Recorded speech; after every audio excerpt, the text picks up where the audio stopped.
Hello. Oh, it's going. Okay. Hi. Hello, welcome. Sorry I'm a little late. I just got back from a business trip. So, let me know if the sound cuts out or something, or if it's like too loud, or anything like that. Let's see. I guess we should just get started because we are a little bit late. If you guys are new to this, welcome. I did part 1 of Artist Alley 101. Okay, awesome, thank you. Sound is good.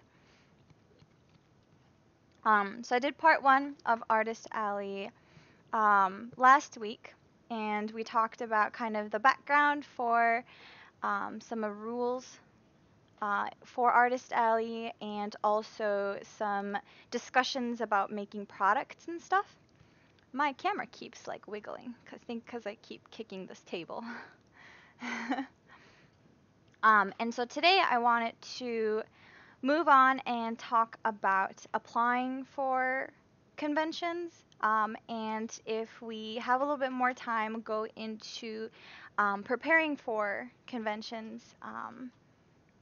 Maybe I think we'll get to it. I think we might not finish all of it, but we'll probably start it. So again, like last week, you guys are like welcome to type questions whenever, and then I'll just kind of answer them as I go, as I get them. So if you have specific questions, or if you think there's something or like didn't talk about enough or something, just type questions. Don't hold back. Okay. So yeah, so let's get started. Where's my PowerPoint? Oh. Oh no. Okay. So, I already talked about it, but we are doing applications for conventions today. Because you do have to apply to actually sell at a convention. You can't just kind of show up the day of the convention and be like, hey, I want to be in the convention. You can't do that. You have to apply, and they have to kind of do the administrative work to make sure that you can be there and sell and stuff like that and prepare for you. So let's talk about that. So first of all, before you actually apply to the convention, you have to find the conventions you want to go to. And if there isn't already some conventions in mind that you do want to go to, Google is your best friend. Google will give you a ton of answers. If you just type in like anime conventions near DC or something like that, there will be plenty that pops up. This map is actually from a website called animecons.com. I think my webcam kind of covers it up a little bit, but right here, animecons.com, and that is a pretty good and pretty up-to-date database for a lot of the conventions around the world. And I'm not entirely sure how accurate it is for Europe or for Australia. They do have some of these pins here, so every single one of these pins is an anime convention or like a related convention. But I do know that the US convention pins that are dropped here, they're all pretty accurate. So this one, SetsuCon, that's highlighted here, that was the little local con that I went to give this panel like last month. So if you click on it, it'll tell you where it is, when it is. Sometimes it'll actually tell you how big the convention is, so how many attendees went there the years prior. So it's a good way to kind of scope out any potential conventions that you might want to go to. So now you have found all of these conventions. Now you have to decide if you actually want to go to them, which ones you should go to, and stuff like that. And when you are thinking about which conventions to actually go to, you should probably do a lot of research before you commit yourself to going to the convention, because it is a lot of time that you're committing to it and a lot of money. So you want to make sure that you actually want to go there. So I have here a couple bullet points of some of the things that you should kind of ask about the convention and do some research. And the red boxes on the right here are basically kind of what it means, um, what these bullets mean in terms of the actual artist alley sales and things like that. So, for example, the first bullet I have here is a really big, really important one. Is what is the attendance of the con? So that would be the number of people who go to the event. And that's a pretty important number because that really determines how big the convention is and really how many potential customers you would have at the convention if you're tabling at the artist alley. Um, the attendance itself is an important number, but it is more important in conjunction with the second bullet point that I have here, which is how many artists are they accepting.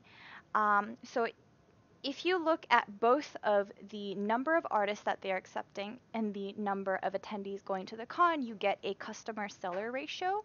And that's really important because if you have a ton of customers but not a lot of sellers, there is such a large demand but not a lot of supply, which are the sellers. And so generally you do very well at those conventions, but the opposite can also be true. If there's a ton of sellers and not a lot of customers, then your sales might be a little bit on the low end. So these are kind of the things to keep in mind. I'll talk a little bit more about that when I talk about the size of the conventions in like a couple more slides or something like that.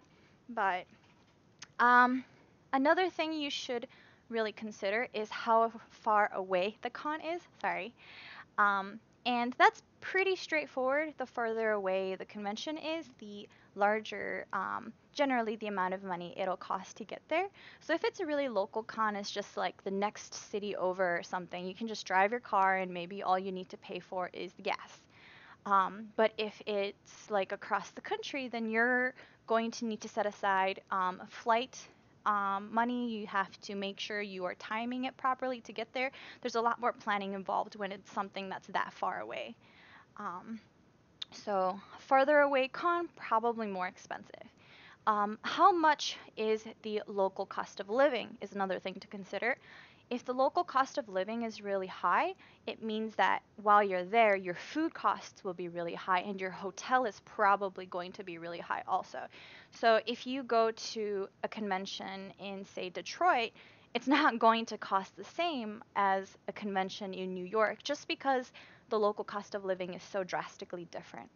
So that's a good thing to keep in mind. Another one is how much does the con cost, both for you and for the attendees. So how much does the con cost for you? Every convention has different artist alley table costs. So smaller conventions tend to be a little bit on the cheaper end. So my local convention that I pointed out earlier, the SetsuCon one. Oh, somebody's pressing hearts. Thank you, by the way. um, Shoot, I lost my train of thought. Oh, right. So, if you go to a local con, my local convention, I think an artist alley table was about $70, $80. If you go to a larger con, for example, Otakon, which is out in DC, those artist alley tables are like $200. So just be sure that you know those larger conventions do cost a little bit more money. The other thing I mentioned was how much does the con cost for the attendees. So if the attendees need to spend a lot of money to go to the convention, it means that they have less spending money left for themselves at the convention. So if they are going to a convention where the entrance fee, the admissions fee is like $100, then that's $100 that they are not spending in the artist alley, if that makes sense. It is usually not as critical, I think, as some of the other considerations that you have to make, but it is something that does affect sales in Artist Alley. So the last bullet point that I want to talk about is what kind of events or guests or any kind of themes will be there at the convention. So if this convention is going to have all of the voice actors of Sailor Moon, then you can probably assume that there's going to be a lot of Sailor Moon fans or people looking for Sailor Moon merchandise so that they can bring it to the voice actors to get it signed or something. So you can kind of guess that maybe this convention will have a lot of people looking for Sailor Moon merchandise. And if you do have a lot of Sailor Moon merchandise, then that's probably a really good convention for you to go to. On the flip side, if you are, let's say, going to a furry convention and you don't have any furry art, then that might not really be your audience. And so your sales might not be as good as, for example, a non furry con. So these are some of the things to think about when you are considering the conventions that you want to apply to. Again, any questions at any time are welcome in the chat. Let's see. Okay, so I mentioned that I wanted to talk about the attendance of the con. It's usually one of the more important metrics of a convention, I think. So here I just have some comparisons between a smaller convention and a larger convention.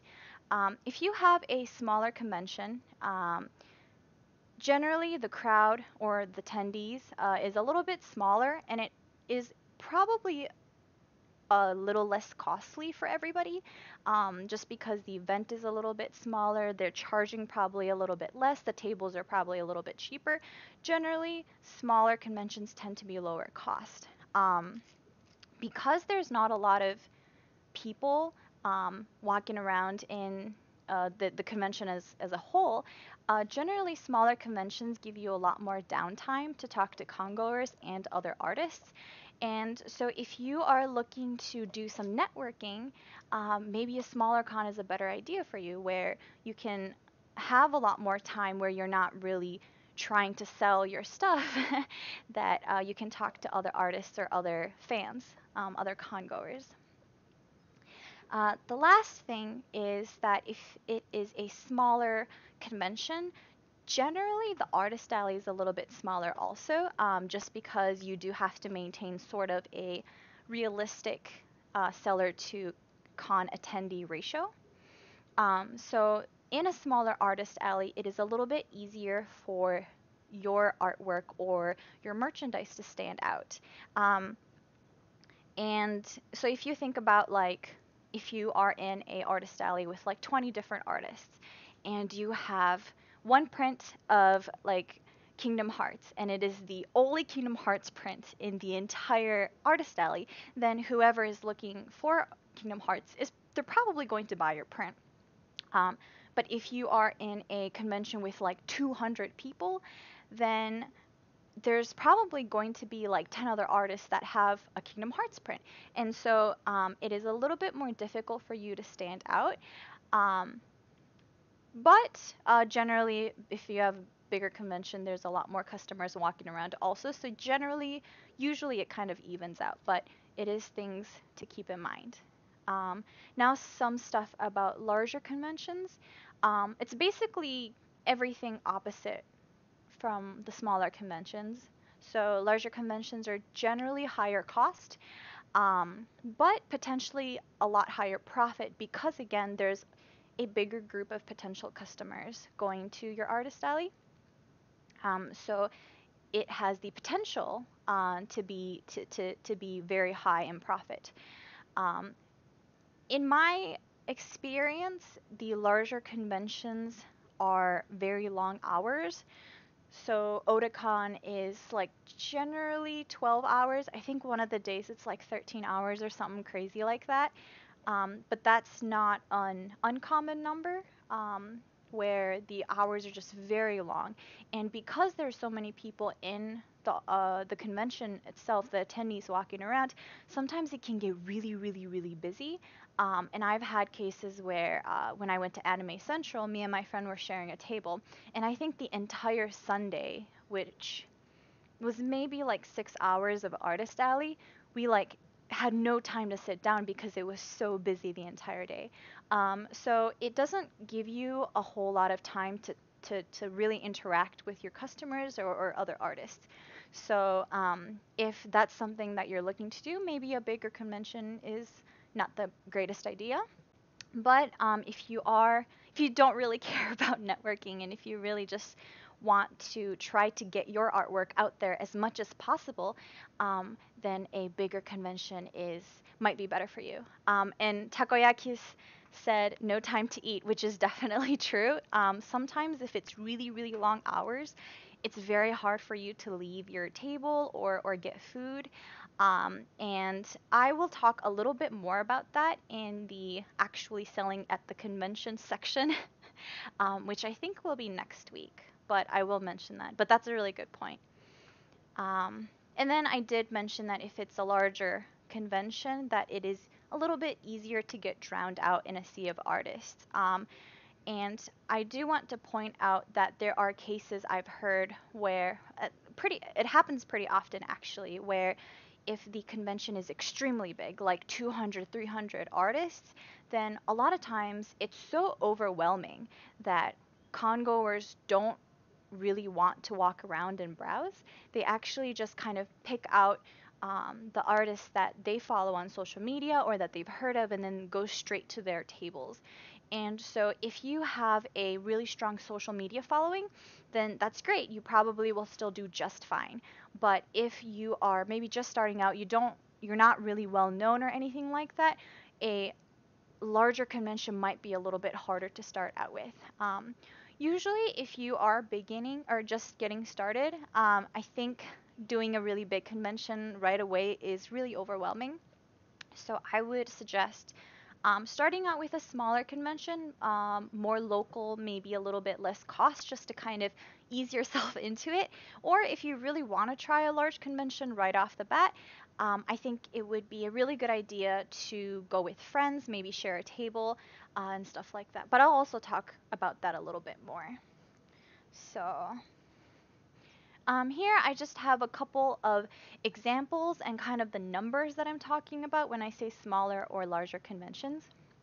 Um, so smaller conventions, my local university's convention is called Setsucon, and it's about 1,000 attendees, so very like small and petite. A convention like MatsuriCon out in Ohio, I believe, like about 5,000 people. That's also considered pretty small. Both KawaiiCon in Hawaii and Animazement in New Jersey are up there at the 10K attendees, which is, in my opinion, kind of the upper limit of a smaller convention. Technically, it's more of a medium-sized convention, but conventions in that size range, so around 10K, their sales and kind of the dynamic of Artist Alley can really change depending on the number of artists and sellers that are actually there. And so that kind of goes back to how important it is to kind of scope that out before you kind of make expectations about the kind of sales that you'd make. Some of the larger conventions I have listed here are things like Otakon, which historically is closer to about 30,000 people. Lately, it's been a little bit lower at about 25,000. Both Anime Central out in Chicago and Anime North up in Canada in Toronto, I think, are around 30,000. So those are pretty big. They are big enough where a lot of people, a lot of cosplayers or attendees just in general will fly out from different places to kind of visit. Um, and I also have Anime Expo up here. Um, Frankly, Anime Expo is on a whole nother level. It's the biggest convention in North America, if you guys don't know that. It's 100,000 people easily, and it is enormous. So that is kind of the upper limit of what we're talking about when we talk about large conventions. Um, and again, it's true that a bigger convention will generally have a larger artist alley, and a smaller convention will generally have a smaller artist alley. But those numbers do vary a little bit between cons, and so really the most important factor determining sales, or one of the most important factors determining sales, is the attendee to seller ratio, and not necessarily just the attendees or just the sellers. And so even if it is a big con, it doesn't always mean a big profit. So just as an example, um, if we go back to the medium-sized 10,000 attendee conventions, um, I think Colossal Con out in Ohio is about a 10,000, maybe a little bit bigger convention, where their artist alley, I think, correct me if I'm wrong, but I believe it's about 20 to 40 artists. It's very, very small for a convention of that size. And so every single year, people who go to Colossal Con always say that it's like really great sales just because the demand is so high, but the supply is so low. Um, Whereas if you compare that to Anime Los Angeles, which this last month when they had it, I believe they had about the same number of attendees, around 10,000 people, but the number of artists I think was close to like 200, 250 people. And so it was just so many artists, and I've heard that it wasn't the greatest. And so even if the size of the convention itself is about the same, depending on the size of that artist alley, that can really change the dynamic. So that is something to keep a lookout for. Um, so it makes it, I make it sound like you should always try to go for the smaller, like artist alleys, but that's not necessarily a good idea either, because if it is a coveted convention, then there's probably going to be a lot of artists trying to get in, and it's probably going to be a little bit harder to apply to get into those. So just try to find kind of a balance. So next, I want to talk about the actual application process. I kind of alluded to that. There's three main processes. So first come, first serve, lottery, and jury. And I have some pros and cons of each one, and kind of what you can try to do to improve your chances of getting in. So we'll start out with the first come, first serve. That one is pretty straightforward. It means that whoever fills out the application form and submits it fastest gets those tables. And so usually what happens is the convention will be like, hey guys, we're going to be opening Artist Alley applications on this date at like 6 p.m. Pacific time or something like that. And so you will need to go to their website and go to that application at that time to try to fill out the form fast enough that you can get a table. Some of the advantages is that anyone can get in to first come first serve artist alleys as long as they try.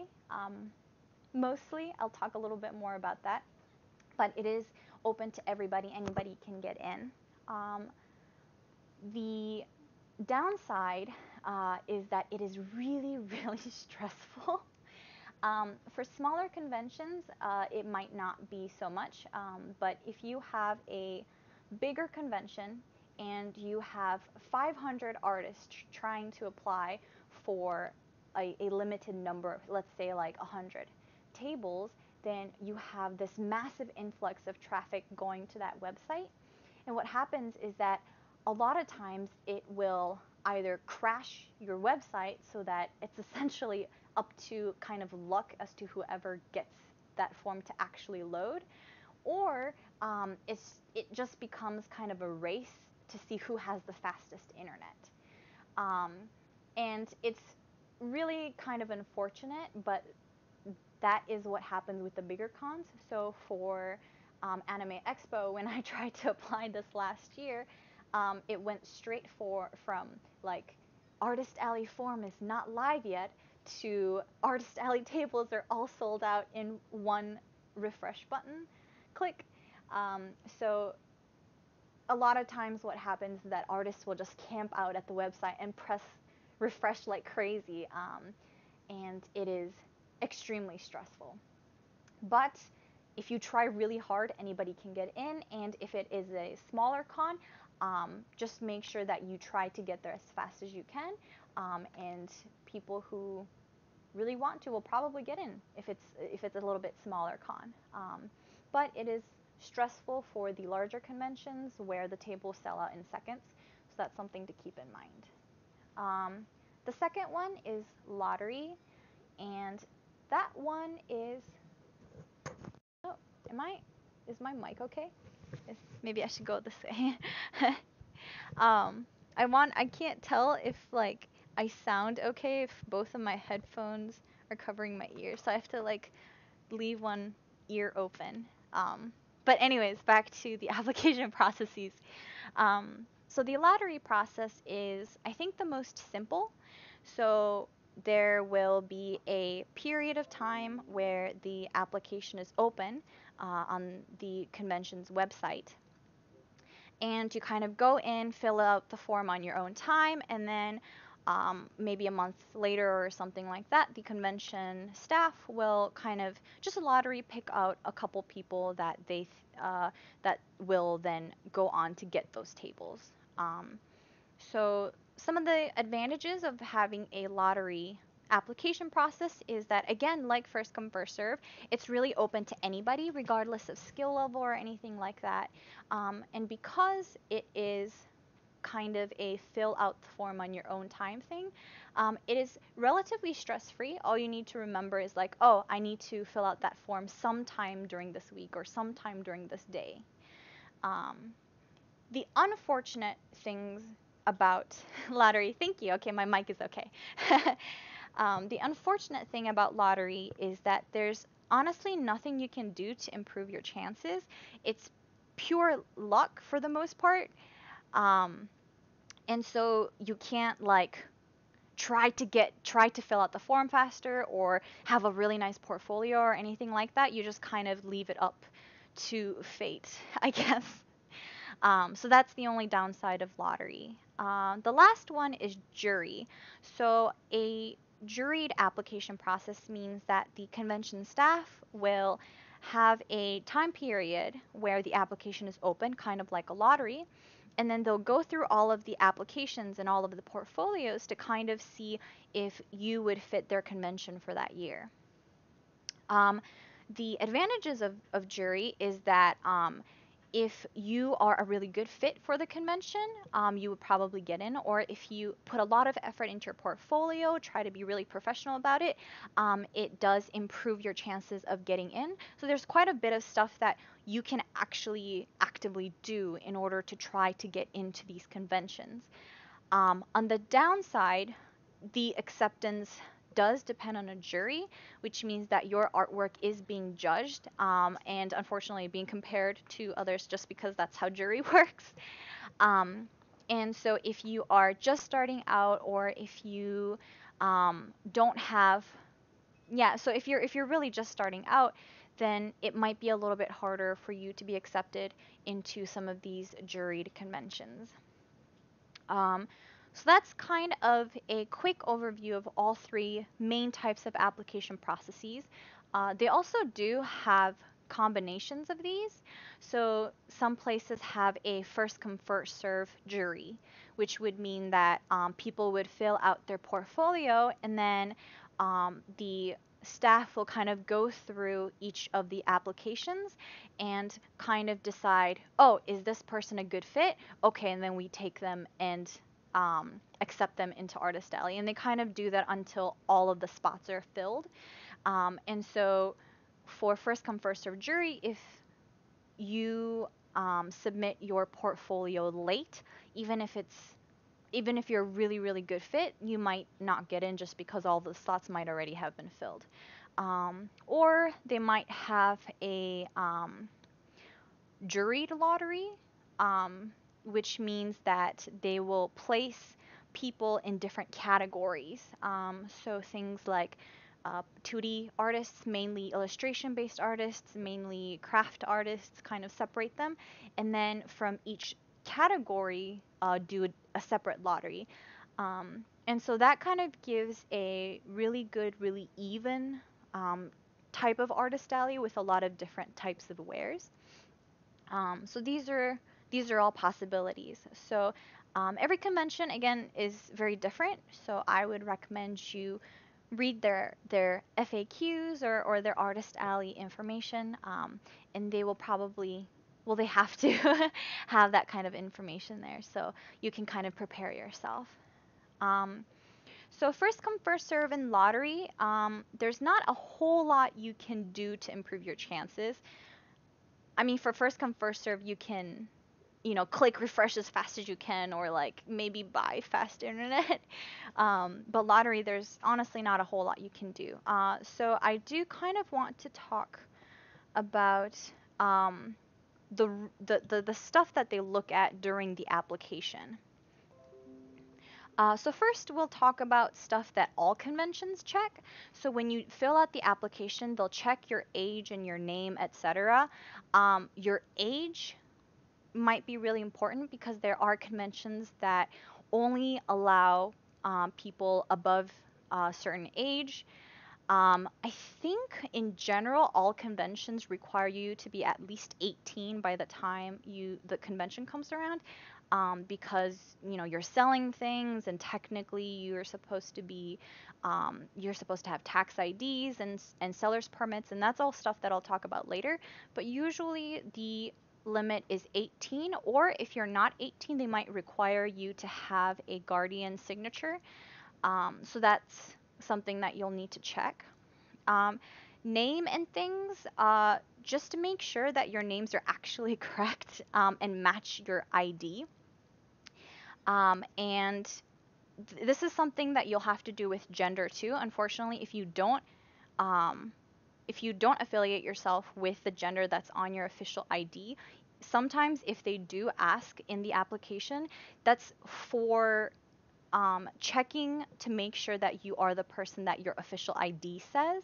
And so just go with whatever your ID says at that time, because that's honestly just what they're doing, is just checking to make sure it's the right person. The second thing that all conventions will check is whether your art follows the rules. So by that I mean you're not blatantly copying official art, you're not selling artwork that isn't yours. And unfortunately, sometimes it's not always obvious, and people who are not very truthful still kind of make it into the convention scene, but a lot of times they'll get blacklisted afterwards. So those are some of the things they'll check. And then for juries, they'll check things like your art technique, your style, kind of the concept that you have for your merchandise, and see if that fits their convention.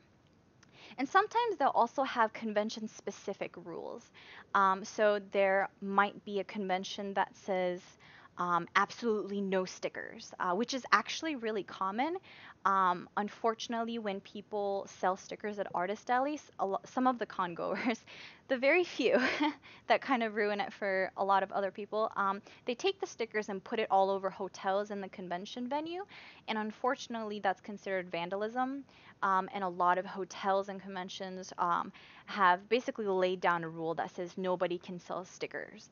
And so if you put in your portfolio that most of your stuff is stickers, then unfortunately it'll make it harder for you to get into that convention because, well, they don't allow stickers.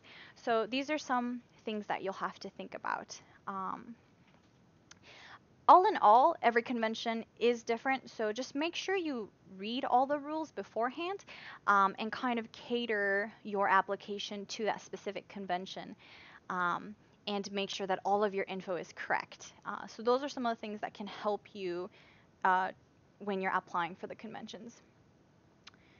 So now I want to talk about the juried applications a little bit more, because again, there's a little bit more you can do in order to try to get yourself accepted into a juried convention. And so I wanted to talk about your portfolio. So for those of you who don't really know what a portfolio is, it's basically just a gallery or a folder that has all of your artwork in it that kind of shows a representative idea of the kind of stuff that you have or you will be selling at a convention. Um, and so in this day and age, all the applications are online, and so all of the portfolios are generally required to be online digitally as well. And so the most important thing about a portfolio is that it can show your artwork at a quick glance. So a juried staff member or the entire team, unfortunately, they have hundreds and hundreds of portfolios to go through a lot of times. And so they don't really have a whole lot of time to spend on each one, even if they really wanted to. And so the best way to represent and kind of show your stuff is to have a lot of them all at once that you can see right away. And so things that are gallery style are really good. This like screenshot here is actually a screenshot of my portfolio. It's not the best design because you still have to kind of hover over it, but I need it to fit my aesthetic. So it looks like this way. But the point is that you can look at it and at a glance kind of see different prints that I would have at the convention. Another really good thing to do is have artwork separated into categories, especially for themed conventions. So, for example, if there's a convention that says they really like original art, then maybe you should have a link that has all of your original art separately. Because if the juried person is going through your portfolio and they can't, and everything is kind of mixed together, they have to do the mental work to figure out which one is fan art and which one is original art. And it might not seem like a whole lot, but because they're going through hundreds and hundreds of portfolios, that little extra step can get really annoying very quickly. And so it is basically just make it as easy as possible to see a lot of your art all at once, is basically the key with portfolios. Some things that should not be done for portfolios is you shouldn't put your social media as like a regular social media as your portfolio. So if you put like your Twitter as your portfolio, um, unfortunately, even if you go to the media like tab link or whatever and you have your pictures, a lot of times they will have work in progresses, sketches, doodles, all of those things, and none of those are final artworks that you're going to be selling at the convention. And so it actually just detracts from the actual art that you have. Um, Same thing with like Instagram.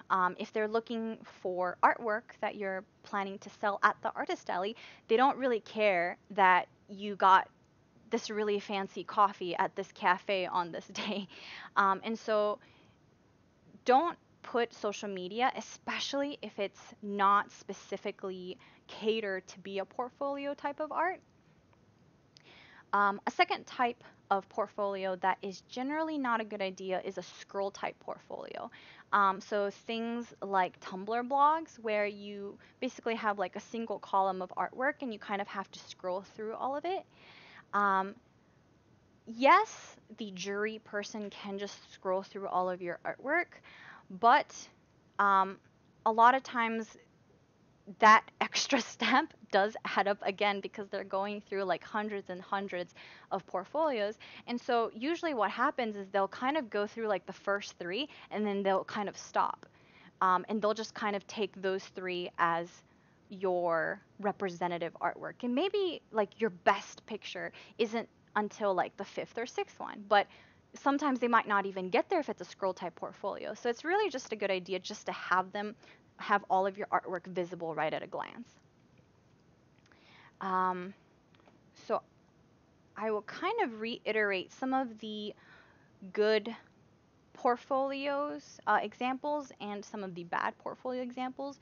So some of the good ones, things like Behance, ArtStation, DeviantArt, like specific folders, especially for like your final like really nice artwork or something like that, where you kind of click on it and you have like these little icons or these little previews of a lot of different artwork all at once.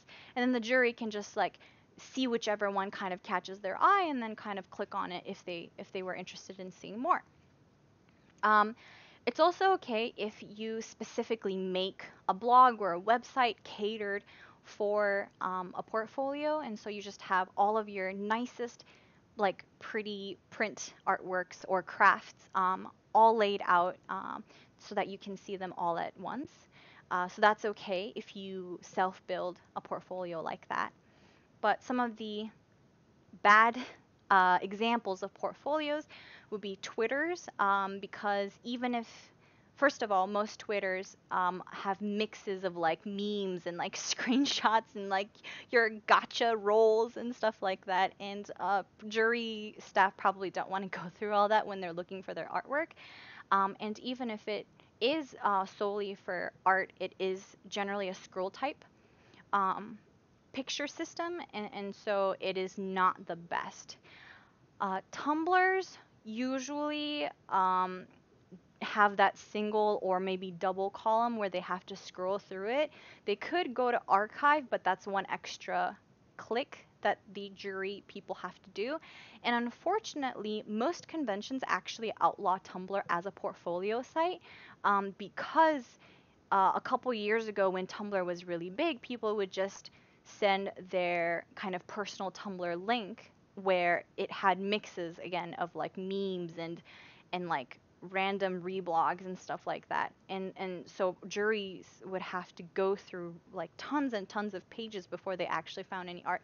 And so it's gotten to a point where a lot of conventions actually don't allow uh, Tumblr blog portfolios.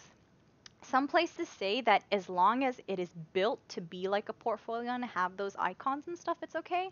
Um, but just make sure to check the rules for that convention.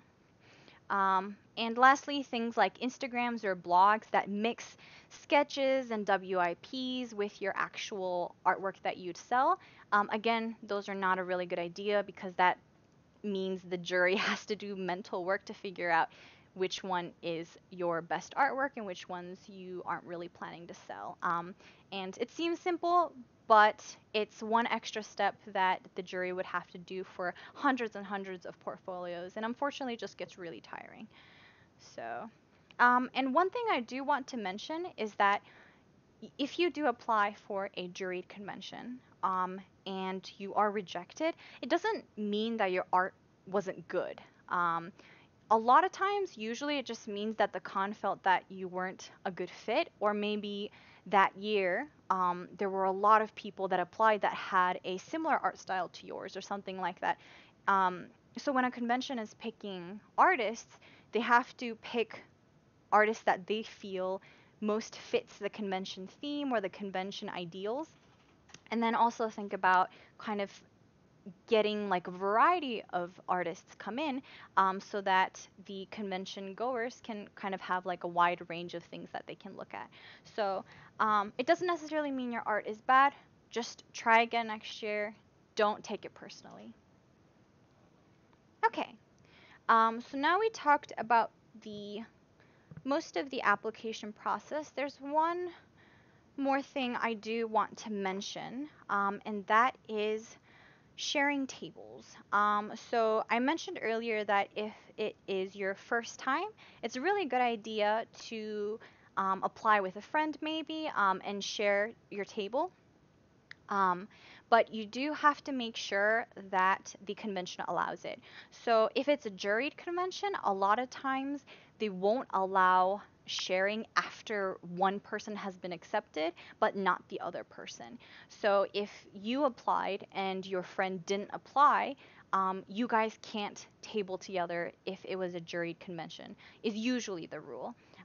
You will have to apply together. And so if you are planning to share, just make sure that you do that in advance. You have like a shared portfolio and have stuff together where you can give to the jury and be like, hey, we're two people, but we're going to table together. They just need to know that. Um, if it is a first come first serve or lottery type of convention, a lot of times they will allow sharing. And so just make sure you read the rules to make sure it is okay. And a lot of times, even if it is okay, you'll have to go to the convention and tell them, hey, this is my friend who I will be sharing with, and they just need that information beforehand. And so make sure you read those. Don't miss the deadlines for those applications because um, sometimes they have deadlines and you can't just do it on the spot. So the other thing to make sure when you are planning to share tables is to make sure that both of your artworks or crafts will fit on the table that you are going to get. So in general, artist alley tables are about 6 feet wide. Sometimes they're 8 feet, but I think that's maybe like a quarter to a third of all tables. I think closer to like a quarter, and the rest of them are all 6 feet. And so if you are splitting with a friend, like theoretically, each person gets like 3 feet. And so make sure it's kind of realistic that you and your friend can actually share that 6 feet of space, or maybe 8 feet. So, again, if you're just starting out, having a friend to share with can be a lot of fun and it really eases the stress of conventions, especially if you're not used to kind of the long hours where you just have to sit at your table and you might not even have time to go get food. So, it's really fun to share with friends. And so this is the last slide I have for this section, and this is the pre-convention timeline. So I mentioned that you have to apply for the convention, but I didn't mention when you have to apply. And a lot of times, you have to apply really far in advance for a convention. Excuse me. So here I have listed about 4 to 9 months. Generally, the bigger conventions have a really early application time just because there's so much going on at the convention. The staff probably need a lot of time to organize everything, and so they want to figure out their artists as soon as possible, really. If it's a smaller convention and they don't have maybe as many things to organize, sometimes the application might be a little bit later. So, for example, Otakon in DC is a convention that occurs around mid-August every year, and this year they actually had their applications in December, which is about a month or two earlier than it usually is. But if you look at it, that's around like 8 months of preparation. So if you are looking for conventions to apply now, it's probably going to be hard finding conventions that still take applications within like the next couple months. It's probably a good idea to start looking at things like maybe starting September or October later this year. So, um, usually you find out your acceptance somewhere between 2 to 6 months before the convention. It's a really wide range because every convention is very, very different. So some conventions are very, very fast about who gets in and who doesn't. So Otakon, I keep talking about Otakon, but Otakon generally is pretty quick about telling you if you made it pretty quickly. Um, but a convention like Fanime, which is a volunteer-run organization, their convention is late May, and a lot of times people don't find out if they got in until like late March or April. And so just be aware that it can take a really, really long time for them to come up with the artist list. And just do your research, and a lot of times they'll kind of have that information out on the website, or maybe you can ask artists that have done the application for that convention in the previous years, and see kind of when the scheduling was for them. Um, so then after you get accepted, you just have a time where you can prep for your con, which I will talk about in the next section. And usually, about a month in advance, you get your table placements. So that means you get kind of a map of the artist alley and you get like an assigned seating. Depending on how big the convention is, you can get it up to a month, maybe 2 months at the earliest in advance of the convention. Sometimes they won't give it to you until like the week before. But those are generally for smaller conventions, but that's something to keep in mind. So, again, if you are looking to apply for conventions, you'll need to plan it pretty far in advance. And so you should probably start looking into like really late this year or early next year's conventions, if you are looking to apply now. So, um, that's actually the end of this section. The next section is preparing for the convention. And I'm actually going to save that until next week. I'm sorry I had to push back my time. So we actually only did like an hour stream this time compared to like the 2 hours I did before. But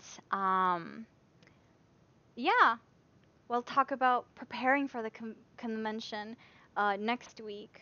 And then if you guys have any questions about the application system and kind of the things to keep in mind. Thank you guys. Takoyaki says that's okay. And fish 6. I'm sorry, I don't really know. Thank you. I thank you for saying I did good. So, but yeah, if you guys have any questions, or if you don't want to leave it in chat, you can always like message me on Twitter or Instagram. My DMs should be open on Twitter. DM me. So, yeah, I hope you guys learned a lot. I'm just gonna chill here and maybe play some music. And I'll give you guys like some time to think about it or just chill.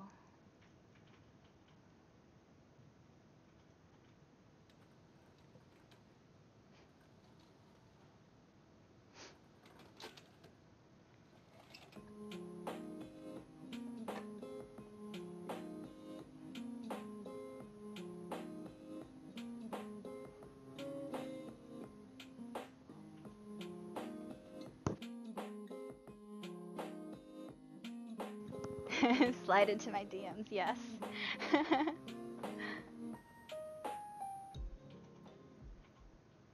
Oh, also I just noticed that like none of my stream chat actually went through.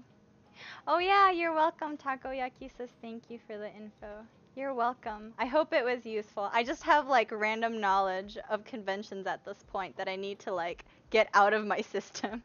So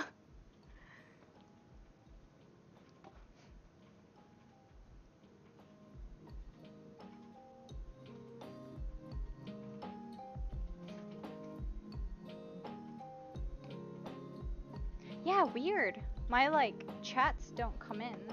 See? They like show up here, but they don't come in here. I'll have to figure it out.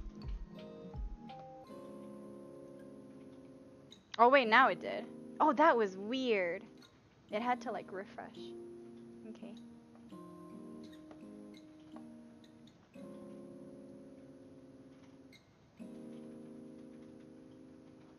Yeah. Have a great rest of the Friday evening. I know, spooky, right? Weird. It just like popped out of nowhere.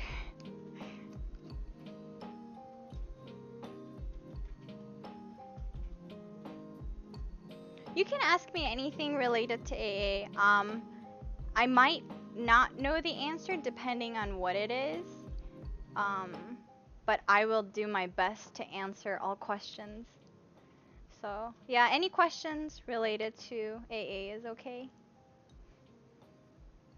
I actually thought about doing like a section on online sales. I haven't added into the like repertoire yet, but if it's something that people are interested in, I might. I just haven't really put it together yet. So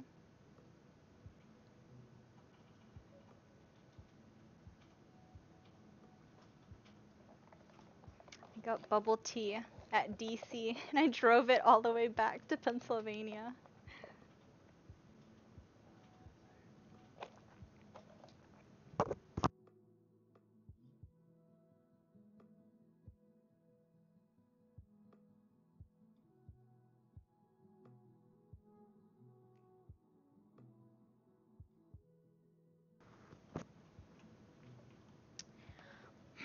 Okay, so Fish asks, I know we shouldn't put the title of the anime on fan art. Can I sell the art if I put a character's name on the piece? Um, that will really depend. And it's also kind of towing the line. I would say to be safe, not to even put the character's name. But if it is a pretty generic name, which it usually isn't, because this is the anime we're talking about. But if it is something that can be directly correlated with a series, I would not recommend it.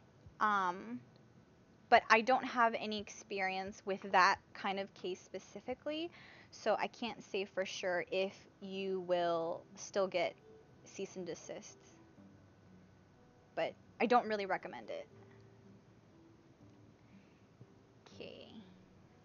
So MZ squared, I think, said, I know you said that it can sometimes be harder to stand out at bigger cons because there's more artists. It was, well, just wondering if you have any advice or insight.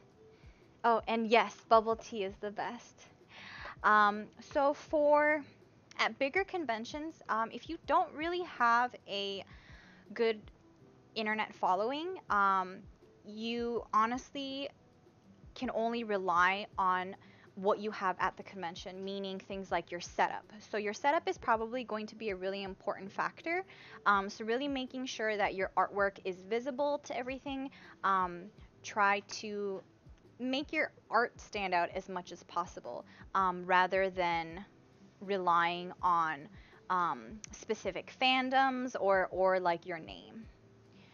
That's kind of vague, but it also really helps if you have like a table and you kind of have a set branding, because then your table kind of looks uniform, and if it just overall looks nice, it'll stand out. So I'll talk a little bit about setup for in the next section, in the preparing for the convention section. But I think that would be the best way to stand out at a bigger convention if you don't really have an online following. Okay. Oh, okay. I would love to know more about selling online. Okay, that's good to know. I might try to come up with something similar for selling online. And have you sold t-shirts before at conventions? So I personally have not. My artwork personally, I don't think looks very good on t-shirts. So I've never tried to venture into it. But I have friends who do. Was there like a specific question? The only thing I know is to have a lot of mediums for t-shirts. Everybody says have a lot of mediums.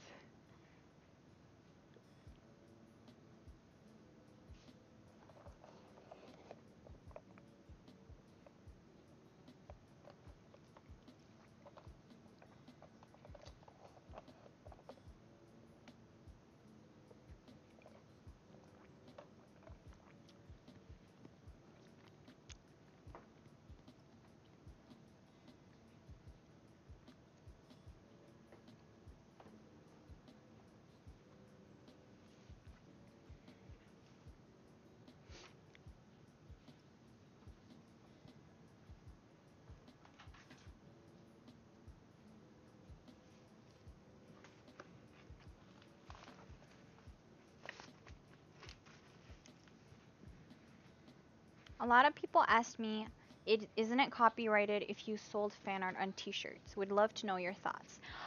So all fan art is copyrighted, and so frankly, selling something that's printed on a t-shirt, that's fan art that obviously if you drew and you thought about it and stuff, I feel like that's no different than if you sell it as like a print.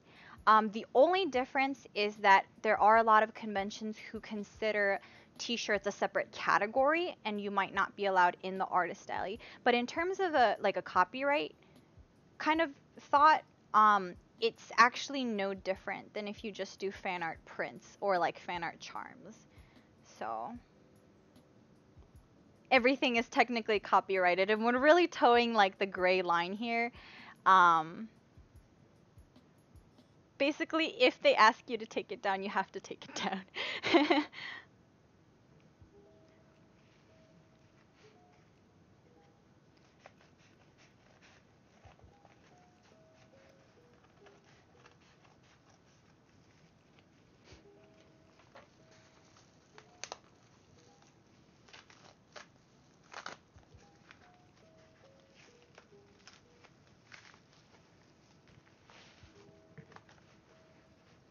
Oh, yeah. MC squared says, oh, it's MC squared. I just understood your name. Got it. Okay. Anyway, um, says that slowly trying to dive into bigger cons after doing small local events and the transition is tough. Yeah. It is very different. A smaller, like the dynamics of a smaller convention and a bigger convention is pretty different. Honestly, the best way to get used to it is really just is going for it. Um, I would just suggest like you do as much research as you can so you kind of know what you're getting yourself into. Um, it is a pretty big difference though. Pretty big transition. Sorry. But yeah, Fish6 says, yeah, that's what I said too. Everything is copyright. Yeah, everything is copyright. Fan art is a very gray area. So everything, fan art, anything is technically copyrighted.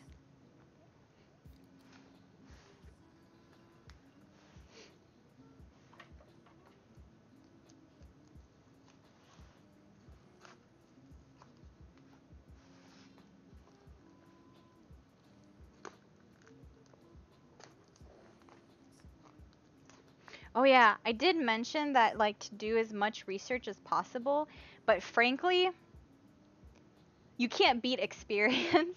And so, um, a lot of times I just tell people if you want to do it, you should just try it, and honestly, you'll learn really quickly if you're actually kind of in it and trying to actually sell at a big convention and things.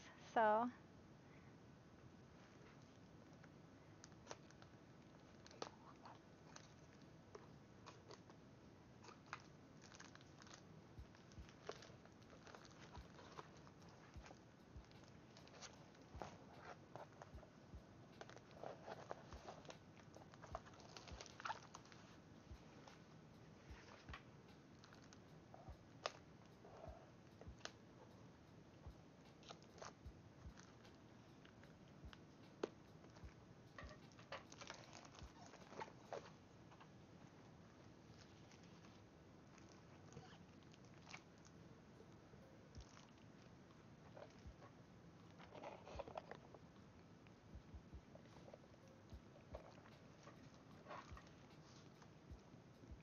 okay. So it's getting to 12:15-ish. So, I'm going to log off and end this stream. But thank you everybody for coming, and I hope you learned stuff. And I'm glad people asked questions. So thanks so much for coming. Tune in for next week. And hopefully we'll talk a little bit more about a bunch of other stuff. So thank you, you two. Have a nice night. Bye.